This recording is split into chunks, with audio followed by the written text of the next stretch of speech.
Just as I was about to share the wonderful news of my pregnancy with my husband, I caught him in the office embracing and kissing his secretary. He even told her that I was just a pathetic stray dog he kept.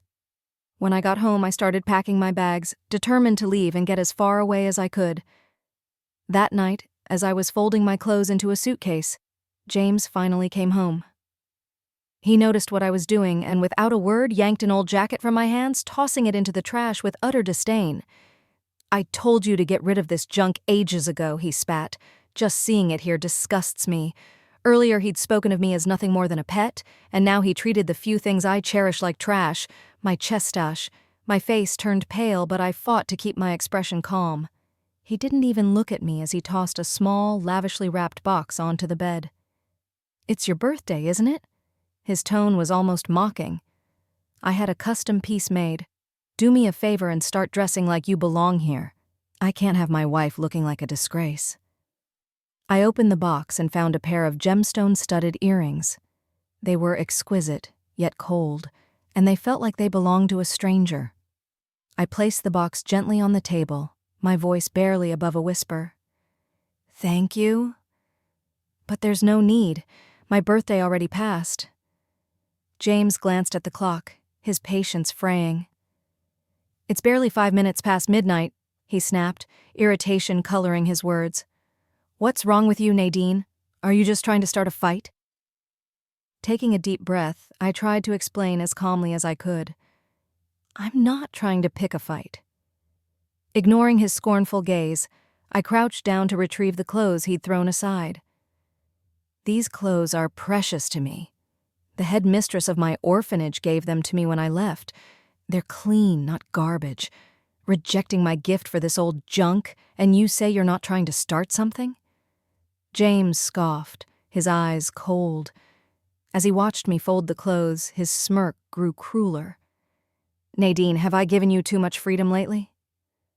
He grabbed my arm with one swift, unfeeling motion, pulling me so roughly that I stumbled, slamming into the corner of the table.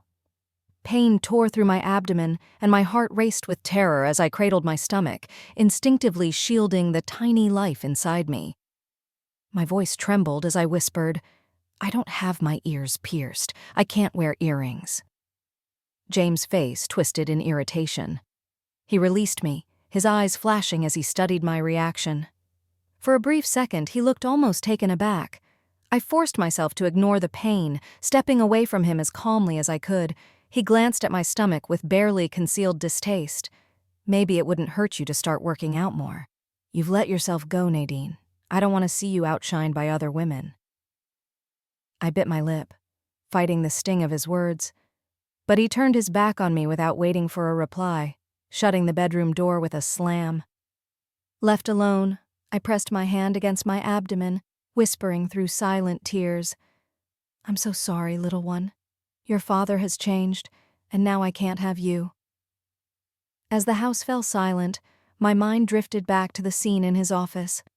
7 years of love, 7 years of misplaced trust. When he finally quieted down, I walked towards the bedroom, hoping for some final words, some closure, but I stopped short. Through the door, I heard James' voice, light and almost gleeful, as he murmured into the phone, "Don't worry about the earrings. She can throw them away if she likes. When I marry you, I'll buy you jewelry 100 times better." My heart shattered for the final time. I picked up my suitcase and looked around.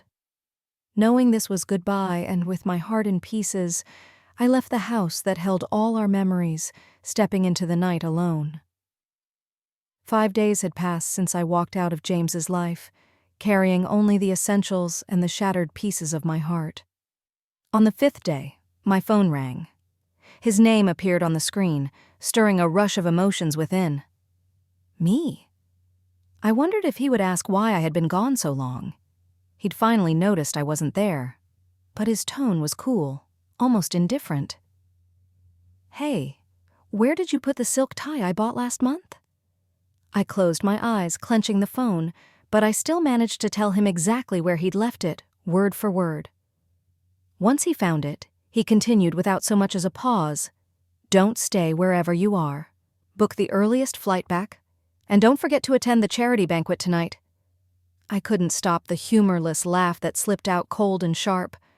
After disappearing for 5 days, he assumed I was merely traveling. How blind I'd been to waste my youth on a man like this.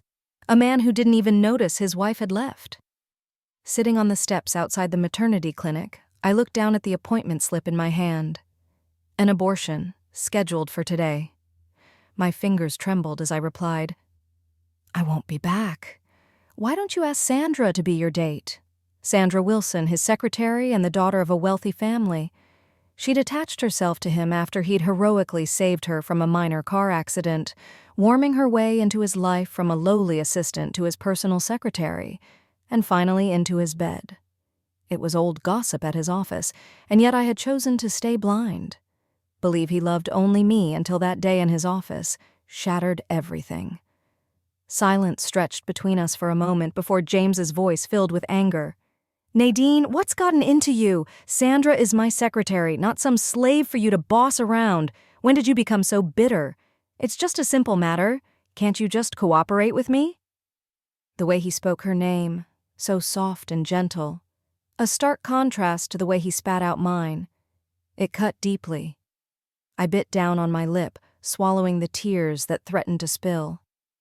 The nurse's voice called my number, and more out of a desire to escape the phone call than anything else, I ended the call without another word. It had been his routine for years. If he wanted me to bend to his will, he'd needle at my insecurities, remind me of my past, an orphan with no family to protect me. He'd keep at it, relentless, until I caved, breaking down in helpless tears. And finally, I would submit. But this time he couldn't break me. After 5 missed calls, he gave up. As I lay on the cold operating table, staring at the sterile instruments above me, a wave of nausea hit. I felt a faint, almost imperceptible movement from within, our baby, so fragile and vulnerable. It felt like they were pleading with me, asking me to protect them. I squeezed my eyes shut, memories of James's betrayal flashing before me. But I couldn't go through with it. I sat up, told the doctor. I couldn't go through with it and left my decision final. After gathering myself, I called James, ready to tell him everything, hoping that maybe, just maybe, he would finally listen. But he barely let me speak before he launched into a tirade. "You vindictive woman! Who gave you the right to harass Sandra?" I was stunned, completely lost. "What are you talking about? Oh, don't play innocent with me. You refused to come to the banquet, and then you go behind my back, threatened Sandra not to go, and even assaulted her."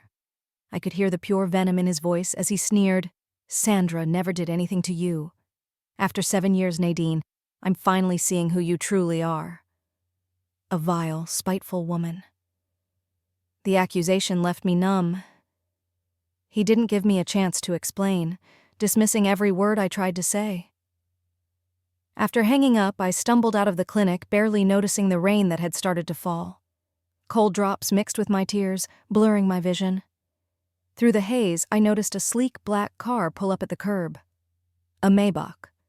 How could he show up at this time? I initially thought he was there to pick me up, but instead he intended to drag me down to the basement to torture me.